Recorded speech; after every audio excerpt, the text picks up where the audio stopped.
तो बच्चों आगे बढ़ते हैं हम इस पाठ के प्रश्न नंबर 3 की तरफ। प्रश्न नंबर 3 क्या कहता है? पादपों में लैंगिक जनन के प्रक्रम को समझाइए। तो इसमें आपको सिर्फ लैंगिक जनन की परिभाषा लिखनी है डिपेंडिंग ऑन द मार्क्स। जब ये क्वेश्चन आपके पेपर में आएगा तो आपको कितने मार्क्स का आएगा उसके हिसाब से आपको लिखना है।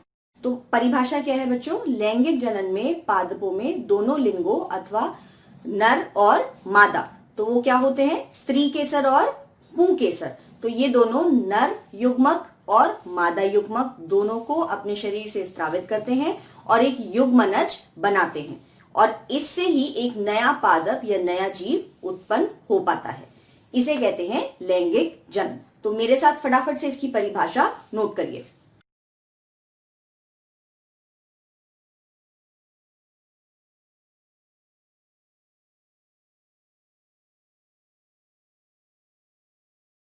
तो बच्चों देखिए, अब अगला प्रश्न है प्रश्न नंबर 4। क्या है प्रश्न नंबर 4? अलैंगिक व लैंगिक जनन के बीच प्रमुख अंतर बताइए।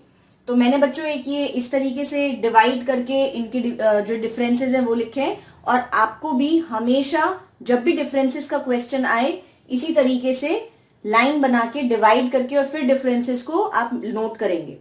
तो पहला अंतर अलैंगिक जनन और लैंगिक जनन में क्या होता है बच्चों? बताओ। अब मैंने आपको सारे प्रोसेसेस बहुत ही अच्छे से एक्सप्लेन कर दिए, तो आप मुझे बताइए क्या डिफरेंसेस होंगे।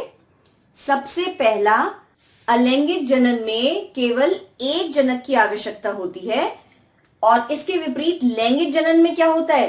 लैंगिक जनन में दोनों लिंगों की आवश्यकता होती है। पहला पॉइंट लिखिए, अलैंगिक जनन में केवल एक जनक की आवश्यकता होती है। लैंगिक जनन में क्या होता है? लैंगिक जनन में दोनों लिंगों की आवश्यकता होती है। ओके, सेकेंड पॉइंट क्या होगा बच्चों इसका? सबसे इंपॉर्टेंट, जो इसकी डेफिनेशन में बार बार मैंने आपसे बताया है, क्या कि अलैंगिक जनन में बीज व बीजाणुओं के उपयोग के बिना ही नया पादप उत्पन्न किया जा सकता है, जबकि लैंगिक जनन में बीज से ही नया पादप उत्पन्न किया जाता है। नोट करिए, अलैंगिक जनन में बीज व बीजाणुओं के उपयोग के बिना ही नया पादप उत्पन्न किया जा सकता है, जबकि लैंगिक जनन में बीज से ही नया पादप उत्पन्न किया जाता है।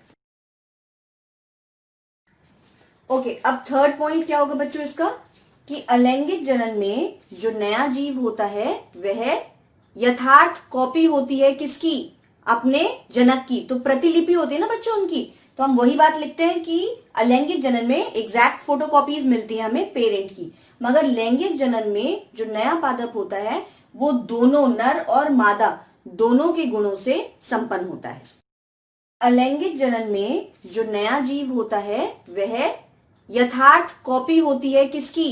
अपने जनक की, मगर लैंगिक जनन में जो नया पादप होता है वो दोनों नर और मादा दोनों के गुणों से संपन्न होता है।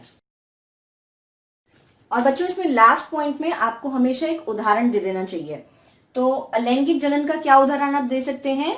यीस्ट है हमारे पास, ब्रायोफिलम है, बहुत सारे एग्जाम्पल्स है, राइट। और लैंगिक जनन में आप किसका उदाहरण दे सकते हैं?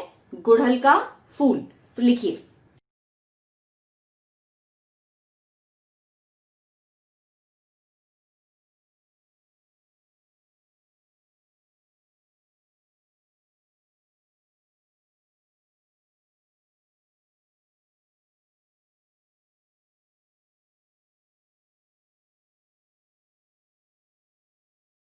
NTPC Faridabad and Chief Minister's Good Governance Associates Program with Star Teachers of Faridabad.